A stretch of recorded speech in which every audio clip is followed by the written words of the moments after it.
Salut les bobies. Bon, aujourd'hui je voulais vous parler de vos douleurs et comme quoi il faut pas les laisser s'installer. Ça veut dire quoi? Ça veut dire que si tu as une douleur qui dure plus de 10 jours et qui passe pas, c'est qu'il faut aller consulter. C'est aussi simple que ça. Pourquoi? Parce que si tu la laisses s'installer et que ça devient chronique, il y a de fortes chances que tu mettes plus de temps à t'en débarrasser. Donc quand je dis qu'il passe pas, je sais pas, tu as une douleur à l'épaule qui s'est réveillée du jour au lendemain. Déjà tu sais pas trop pourquoi. Et si dans les 10 jours, la douleur elle n'a pas diminué, quand je dis diminuer, c'est diminuer naturellement. C'est pas tu dis ouais j'ai moins mal et tu t'es bourré de cacheton, de Doliprane ou de je sais pas quoi. Parce que le Doliprane en fait c'est un cache-misère, ça cache juste la douleur.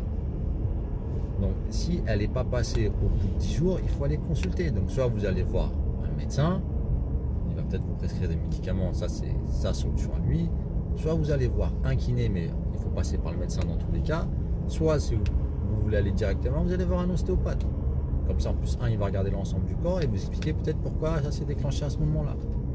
Donc ne laissez pas vos douleurs s'installer parce qu'une fois que ça devient chronique, c'est beaucoup plus galère à soigner. Beaucoup plus. Vous allez trouver des thérapeutes qui sont spécialisés dans les douleurs chroniques. Alors déjà, il y en a peu. En plus, quand vous allez avoir rendez-vous, ça va mettre du temps parce que comme ils sont peu, donc le délai d'attente, des fois c'est des 3-4 mois. Et en 3-4 mois, la douleur que vous avez, elle a le temps d'évoluer. Des fois même de disparaître, des fois même de s'aggraver. Et plus vous laissez traîner une douleur, ce qui se passe dans votre cerveau, c'est que votre cerveau, en fait, il intègre ce message de douleur et petit à petit, il va le considérer presque comme normal. Je vais donner un exemple simple. Quand tu as une hernie discale, avec une compression de ton nerf et des irradiations dans la jambe. Ok, on va dire qu'à l'IRM, ça a été montré, vraiment prouvé que c'est la compression nerveuse qui déclenche tes douleurs.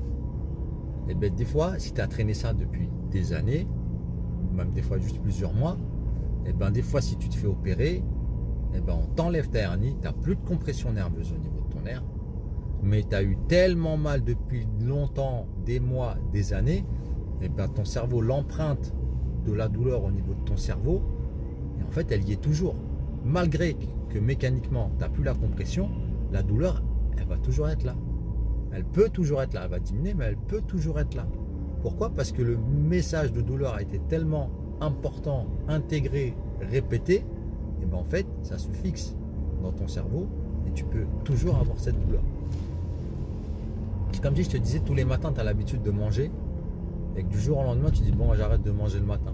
Et bon, au début, ça va être dur, tu vas t'habituer, mais à force, en fait, ton corps, il va s'adapter, il va comprendre que tu n'as plus besoin de manger le matin. Et ben c'est un peu pareil avec la douleur. Si tu la laisses s'installer, eh ben, c'est beaucoup plus dur de s'en débarrasser. Donc, laissez pas vos douleurs s'installer. Parce que, vous galérez pour après vous les soigner. Nous, les soignants, on galère. Parce que je vous ai dit, des gens spécialistes des douleurs chroniques qui vous soignent en 2 ou 3 séances, il n'y en a pas beaucoup. Et après, vous allez mettre beaucoup plus de temps à guérir. Si je peux vous donner une autre image, c'est un peu le principe de la fuite d'eau à la maison. Quand tu as une fuite d'eau à la maison, si tu ne la traites pas tout de suite, qu'est-ce qui se passe? Eh ben, elle va s'infiltrer, ça va déclencher d'autres dégâts ailleurs, et les travaux de réparation, eh ben, ils vont être plus importants et ils vont demander beaucoup plus de temps. Eh ben, c'est un peu pareil avec la douleur. Une douleur qui traîne, eh ben, ça peut déclencher des fois d'autres douleurs ailleurs, mais surtout, c'est que ça va mettre plus de temps à se soigner. Aussi simple que ça. Ok? Donc, laissez pas vos douleurs traîner. Moi, des fois au cabinet, il y a des gens qui me disent ouais, j'ai mal depuis 6 mois, 1 an et ils ont vu personne. Comment t'as fait? Explique-moi comment tu peux faire ça.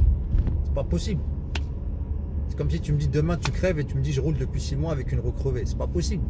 Donc à un moment, il va faire les choses quoi. Autre chose, il y a des gens aussi qui me disent ouais, j'ai mal depuis plusieurs mois. J'ai déjà été voir un kiné, ça m'a rien fait. J'ai déjà été voir un ostéo, ça m'a rien fait. J'ai été voir le médecin, ça m'a rien fait. Le gars il se dit j'ai pas de solution. Non, c'est pas parce que vous avez consulté un kiné que lui n'a pas trouvé la solution, que l'autre kiné n'a pas une autre méthode différente et qui peut vous soigner. Donc n'hésitez pas à changer de thérapeute. N'hésitez pas à aller en voir d'autres, alors pas en 1 ou 2 séances, vous dites ça ne marche pas, vous avez fait 10-15 séances, il y a 0 résultat. là il faut changer, il y a un truc qui ne va pas, peut-être que la méthode elle n'est pas bonne, peut-être que le traitement n'est pas bon, mais il ne faut pas hésiter à aller voir plusieurs praticiens différents. Parce que des fois le problème il est trop compliqué ou la méthode elle n'est pas adaptée. Des fois en allant voir un praticien différent, vous allez trouver des solutions pour vous améliorer. Voilà, c'était tout pour aujourd'hui. Mettez-moi en commentaire s'il y a des gens qui sont un peu dans ce cas-là, qui ont l'impression d'avoir tout fait et qui ne trouvent pas de solution. Et en général, ces gens-là, des fois, c'est qu'ils viennent consulter trop tard aussi. Donc ça revient à ce que je vous ai dit au début, qu'il ne faut pas laisser traîner vos douleurs. Laissez-moi un petit pouce bleu et je vous dis à la prochaine pour une nouvelle vidéo. Alors les prochaines, je vais essayer de les faire dans le garage comme je les faisais avant. Parce que là, je vais avoir un peu plus de temps libre. Voilà. Bon, sur ce, amusez-vous bien et prenez soin de vous. Allez, ciao. That's all you got, take it right now, before you get lost, yeah. One shot, that's all you got, write your own story, you control the plot, yeah. One shot, that's all you got, could drop dead now of a fucking blood clot, yeah. One shot, give it all you got, and never back down, no I'm never gonna stop, yeah.